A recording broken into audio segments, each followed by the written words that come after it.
Hello दोस्तों, welcome to गुरु की class. तो दोस्तों आज हम लोग सीखने वाले हैं एलसीएम, लीस्ट कॉमन फैक्टर, लासा कैसे निकालते हैं। तो दोस्तों हम लोग सीखने वाले हैं लासा कैसे निकालते हैं। तो चलिए क्वेश्चन नंबर 1 देखते हैं। 8, 16, 24, 8, 16, 24 का लासा निकालना है। तो हम लोग क्या करेंगे, सबसे पहले इसको गुणनखंड करते हैं।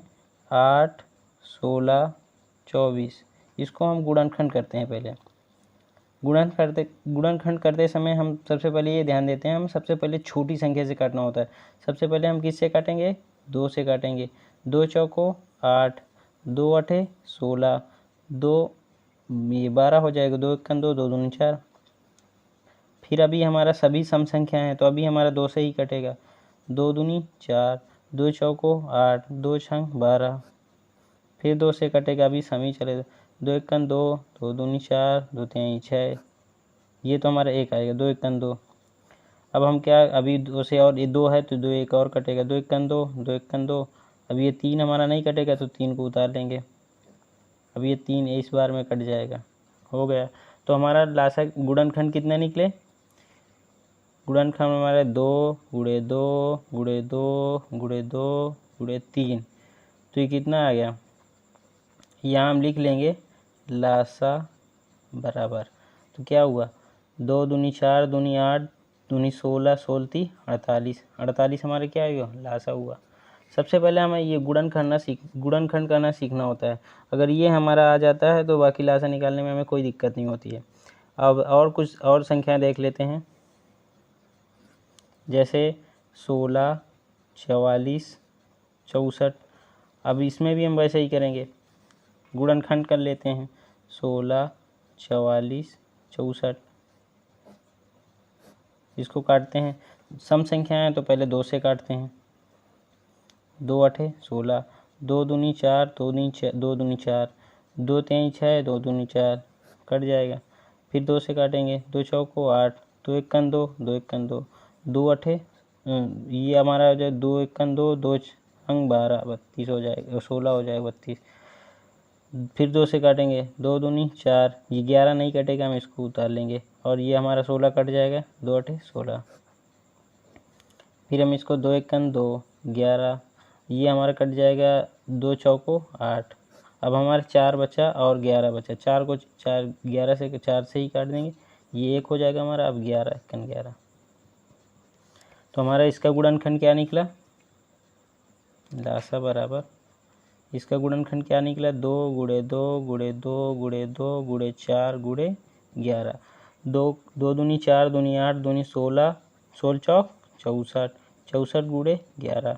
इसको हम कर लेंगे तो ये कितना हुआ, के चौक 44, के छक का 66, 66 4 70। तुम्हारा कितना है लासा, 704। अब देख लेते हैं हमारी जो विषम संख्याएं होती हैं उनके बारे में देख लेते हैं। तीसरा क्वेश्चन क्या ले लेते हैं, जैसे 3, 7, 11 इसका एलसीएम निकालना है। इसका देखो क्या है, ये हमारी अभाज्य संख्या है। अभाज्य संख्याएं क्या होती हैं, जो स्वयं से और 1 से विभाजित होती हैं। 3 हमारी 1 से और 3 से ही कटती है, क्योंकि 3 एकन 3। 7 हमारा भी 3 और 1 से ही 7 से ही कटता है, तो 1 और 7 से ही कटेगा। 11 भी हमारा वैसे ही 1 और 7 से। अभाज्य संख्या है। अभाज्य संख्या क्या होती है, जो एक और स्वयं से ही कटती हैं, तो वैसे ही है। तो इनका अभाज्य संख्याओं को जो लासा निकालना होता है वो बिल्कुल सरल होता है, क्योंकि वो किसी से विभाजित नहीं होती हैं, तो स्वयं से और 1 से ही कटती हैं, तो इनका सीधा सब मल्टीप्लाई ही कर देते हैं, यही हमारा लासा हो जाता है। 7 21 और 11 को गुणा कर देंगे, कितना हो जाएगा, 11 एकन 11, 11 दूनी 22, 22 एक 23, 2 से 31। अभाज्य संख्याओं का गुणन करना हमारा बहुत सरल हो जाता है। अभाज्य संख्याएं क्या होती हैं मैं बता दे रहा हूँ। अभाज्य संख्या होती हैं जो 1 और स्वयं से विभाजित होती हैं, स्वयं से विभाजित होती हैं।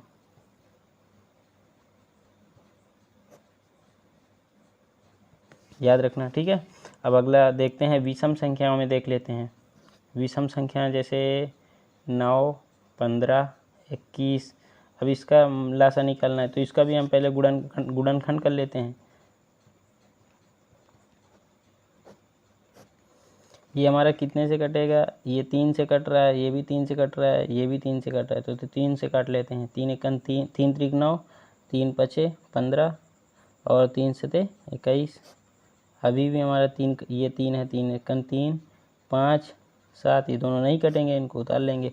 अब 5 काटेंगे, 5 एकन 5, 7 नहीं कटेगा, उतार लेंगे 7, अब ये सब कट गए। तो हमारा ये गुणनखंड कितना है लासा के लिए, 3 मल्टीप्लाई 3 5 मल्टीप्लाई 7, 9 पना 3 त्रिक 9, 9 पना 45 मल्टीप्लाई 7, तो ये कितना हो जाएगा, 7 पना 35, 7 चौक 28, 28 और जो हासिल आई 3 थी 31, 315। यही हमारा मासा हुआ।